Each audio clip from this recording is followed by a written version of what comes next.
Alright guys, welcome to this next lesson. This is going to be the anticipation. Now the anticipation is really important. The anticipation is basically when a baseball player does a pitch, you wind up, right? Now if you didn't wind up, you don't let the audience know what's going to happen. They can't read the scene.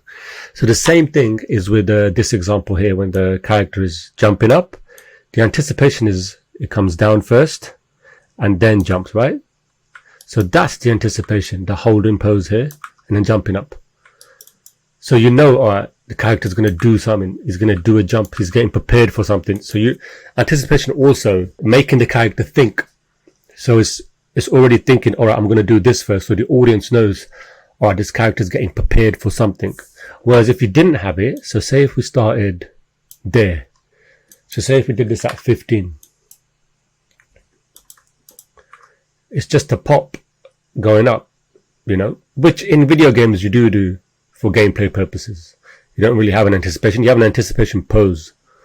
But this is like, it's just like a hop up. There's no time to read what the character's thinking. It's just hopping up.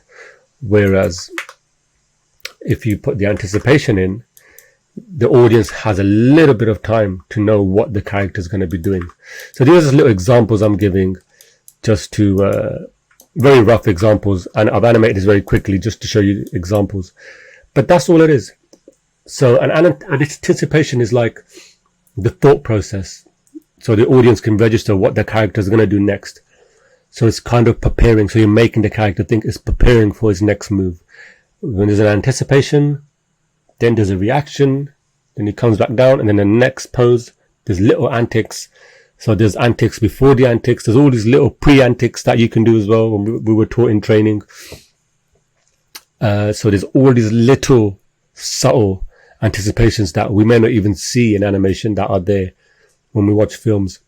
So that's all they are. They're preparing you for the thought process for the next action that the character is going to do.